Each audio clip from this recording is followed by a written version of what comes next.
If I were to ask you to name all the things you love, how long would it take for you to name yourself? When I first sat down to think about what I wanted to talk about, my immediate thought was the war crisis in Middle Eastern countries, such as in Syria and in Yemen. And while that was a deep and sensitive issue for me as a Middle Eastern myself, I wanted to talk about something that perhaps more people in the audience and viewers at home could relate to. Keeping our stimulus, making connections in mind, I thought, well, what's the most important connection someone can have in their life? Metaphorically speaking, of course. And immediately the theme of self-love and appreciation came to my mind. Because you need the strong connection with yourself in order to be able to make new ones with others, right? Well, you see that we don't really pay much attention to self-love because we don't think it's something that's important or that it's anything that is something that won't get us anywhere in life, when in fact it's the only kind of love that we cannot live without. And it's like you question why can we not live without self-love? And if you think about it, this is your life. Any kind of difficulties or hardships you will face them alone. As much as you have people telling you, oh, I'm always by your side, I'm always going to be there for you, at the end of the day, you will be affected the most by any difficulties you will face. Now, imagine you have all these people supporting you, but you don't support yourself. How does that work? It's like saying your parents want you to have a well-paid job, but you don't care, you just want any job, right? Now, you won't just automatically get an amazing job that pays you well just because your parents wished for it. If you don't want you to receive the best, you won't get it. You have to want to thrive for success. You need to want to have your own happiness, or else it will never come your way. Now, something I've noticed a lot on social media and within my friendship groups and even with my family at home is that we are never satisfied with anything that we do. And that can be because of pressure from our family or because we're afraid that we're not going to meet expectations that society has from us. And whenever we do actually achieve something and everyone says, oh, you did so well, we still criticize ourselves and we say, well, I could have done this differently and I could have done this better. And while at first that may help you improve your weaknesses, and it can let you become better in the future, if weaknesses is all we're looking for, then that can quickly lead to a toxic mindset of, I am never good enough, or I don't have it in me to do it. And if you think about it, it's a really big issue that's rooted deep within us, and quite surprisingly, disliking yourself is a natural feeling. So if you ever hate yourself, say, oh, I don't want to live anymore, it's a natural feeling. But you know what, I'm not surprised anyways, because as humans, we can be dumb at times. So of course we'd struggle with something as simple as loving ourselves, right? But it is no use to know that we are born to dislike ourselves. We have to know why that is, and we have to try and stop this negative attitude we have towards ourselves. Because how are you supposed to help someone if you're not okay yourself? Now, there is no official guide that helps you love yourself because it takes time and patience, and there will be many relapses along the way. But there are some steps that you can follow that can help, just push you towards the right direction. Now, the first step is forgiving. A lot of us are too caught up in the past, and we keep on, we are always strict with ourselves because we keep on thinking about the mistakes that we have done and said in the past.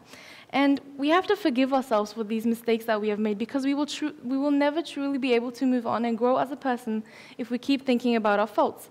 Whatever might have happened, happened, and there's nothing you can do to change that. You know that. The only thing we can change is our attitude towards our mistakes and say, well, okay, I messed up here, but this is what I can do to fix it, and that way I won't do the same mistake in the future, right? Now, the more you think about them, the more stress you're putting yourself under and the more time you're wasting. Just don't do it. You don't need it. You don't need that in your life. You're busy anyways. Now, another important thing that we have to do is accept where you are in life right now. Life is unpredictable and everything is constantly changing. And we need to master the ability to accept whatever comes our way. Make the choices and decisions you are proud of and embrace whatever destination they take you to. Enjoy where you are now until you get where you want to be. And fair enough, if you don't like where you are right now in life and you're trying to change it, you're determined to change it, then good for you because you're doing something about it. But if all you're doing is, sit on the couch and say, I don't like this, I don't like that, then first of all, shut up. And second of all, do something. This is your life. No one will change it for you. You're literally only wasting your own time complaining. And I get it. Sometimes, the situation is out of your control. You physically can't do anything about it. But if that's the case, then shouldn't you be seeing things in a more positive view and say, all right, then maybe the situation is like that because it's supposed to be like that and things will be better eventually. And you know that things will actually change. We know that nothing is permanent. And we just have to get used to that and be a bit more optimistic and see things in a better light, because that way we will always benefit from it. You never gain anything from stressing. Put your hands up if you ever gain anything from stressing. No, I can't see anything. The thing that allows us to gain self-love is how we deal with the issues in a healthy manner, and we move more towards solving rather than complaining. Now, another crucial thing to keep in mind when wanting to gain self-love is that we have to be realistic, and we have to know what kind of love it is we're looking for. For those of you who aren't at this stage yet and don't know what kind of self-love they're looking for, or like first do your research and say, what is self-love? And you find quotes such as, knowing your worth will always make you happy, you can take this whole concept as a joke, because you know that's not realistic. You can't be happy all the time, right? But while we're at it, while I'm just talking about these unrealistic things, I'd like to touch on some self-love myths that I unfortunately didn't come up with because I wrote the speech last minute. No joking. But I would just like to clear up these misconceptions, and I want you guys to know that this applies to both girls and boys. Number one, and this is becoming a lot more common on social media nowadays, and that is self-love is all about pampering yourselves. How many times have you seen on like Instagram, Facebook, Twitter, like how to love yourself threads, you know, how to love yourself 101, and the only thing you see is like, this is the best bath bomb you should buy, and this is the best makeup, you know, makeup brand and stuff, and you're like, wait, this is all about appearance, and this actually shows how much attention we pay to looks, and it's actually not that easy. Self-love is not just, oh, I look good, that's it. It's a lot deeper than that. And I must admit, I have hated my appearance for quite a while, and I was very insecure for, you know, most of my teenage years, because I always wanted to change the shape of my nose and change my jaw, and I wanted to look like her and not be like that. But I could have made a lot better use of those hours I spent looking in the mirror, judging myself. But I guess it takes experience to truly recognize the foolishness in it. And number two, a lot of people think that self-love is selfish. Now, while it has the word self in it, if it's practiced correctly, it's anything but selfish. You can think of it like this. If you can't fill yourself up with love first, how are you supposed to give any to others? And for those of you, there's always someone that's trying to argue with you, you know. They say, oh, but loving others helps me love myself. How long does that really last, and is it really reliable? And for those of you who say this were in a relationship, what happens once you break up? Like, do you just stop loving yourself because the person's gone? You can't depend on someone else for you to love yourself. This is a thing between you and you. Someone else shouldn't be the reason why you appreciate yourself. And if you think about it like this, once you start looking after yourself mentally and physically and spiritually, your thoughts will slowly be positively affected, and that also affects people around you in a positive way. So how is that selfish? If anything, people should be glad that you're loving yourself. But that doesn't mean you only love yourself so that other people can be affected positively by it. I don't know if that makes sense, but I created a simple diagram to show you. You know, that's how you do it. Now, this one is not a misconception that I'm trying to explain, but this is something I can't stress enough, and I hope that you will always keep this in mind. Be careful who you surround yourself with. The people you hang around with can either make or break you, and it is so vital that you surround yourself with people who have the same belief as you. And I don't mean this religion-wise, like I'm a Muslim and I don't just surround myself with people who are like the headscarf. I mean like moral-wise. How do your friends treat other people? And what do they think of it? Like, you know, how do they speak to elderlies? I don't know. How do they think of kids? If you, for example, are around people who drink and smoke and they like to talk bad stuff about other people and you're not about that life, why are you with those people? What did you gain from that? Bad friendships have been causing so many issues for people, and can, in the most common and extreme cases, kind of involve death. It sounds extreme, but it always starts with a group of people taking advantage of the odd one out. And they say, oh, if you really want to be one of us, then smoke one, drink one. Why don't you start a fight with that one? And then eventually, they say, why don't stab that guy there, and then you'll be part of us. It sounds very extreme, but unfortunately, it has happened before. So please don't let yourself fall into this dumbness. And think, do the people you hang around with really reflect that you love yourself? If you know that the people talk bad behind your back but sweet when they're with you, then think, do I really love myself? If I know that they're bad to me, why would I willingly, like no one's forcing me to be with them, but I still choose to be with them?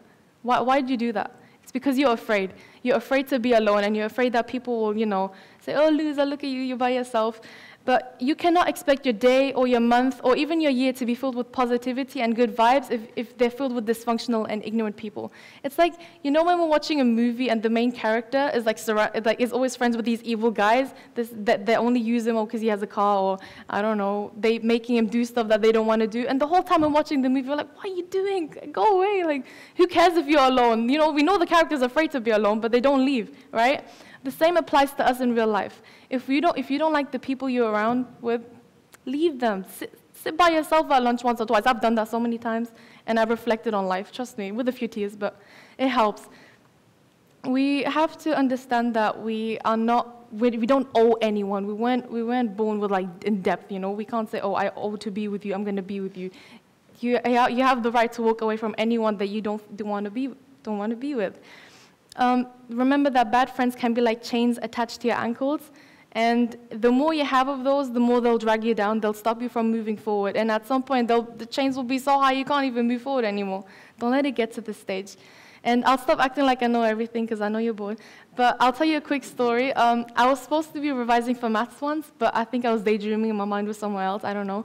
And I came up with this quote that I think can kind of wrap this whole speech up, and it was, 7 billion people in this world, and you choose to hate yourself. And now I know it might sound a bit poetic and deep at first, but then I realized I kind of spread the wrong message, because I'm saying, like, as long you can hate anyone from those 7 billion people as long as it's not you. It's a good quote though, so forget it, but you know, I really hope that this speech inspired you to make some healthy changes in your life, and I hope that you will start living life comfortably. And remember that no one is better than you, and you're not better than anyone else. And I created this as well to show you. We're all equal, you can do whatever you want, you just have to be more confident and less fearful. And here's an actual quote from someone way smarter than me, Dr. Seuss actually. And it is, you have brains in your head and feet in your shoes. You can steer yourself in any direction you choose. And while I know this speech may not have changed your mind immediately, or it may not have made any impact on you at all, I repeat again, if I were to ask you to name all the things you love, how long would it take for you to name yourself?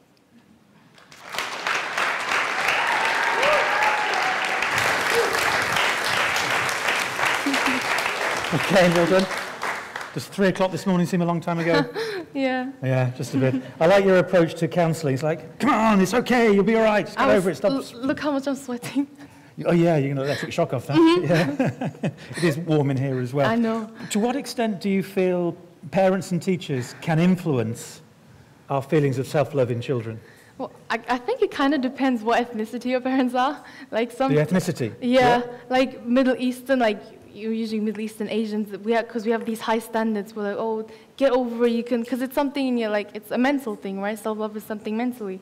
And they say you can get over it, like, just don't let it bother you. But I think nowadays parents and teachers are getting more aware of the big issues that lack of self-love can have on people. And we see it around the school as well. We have posters that say, oh, not confident, come here, do this, do that. So I think we're starting to move towards progress. But so self-love is the same regardless of ethnicity, whereas the impact... We should all have it, regardless. We should all have it, but just some parents, their approach might be different. Yeah, yeah. And what about social media? Do you feel that is having a social media rather than just general media, social media, is that making it worse or social media, because the thing is, we see all these influencers on Instagram and Twitter and Facebook, and sometimes you see them with like these badass curves, and you see them with the ripped body, and you say, I want to be like that, and it kind of can, you know, nag away at your self-esteem. And sometimes, I don't know, it's hard. Like, you can't just say, oh, I'm not going to compare myself, because you will eventually. Okay. It's something you can't stop. And then you see people on anonymous accounts giving confessions like, oh, I hate myself, I don't know what to do,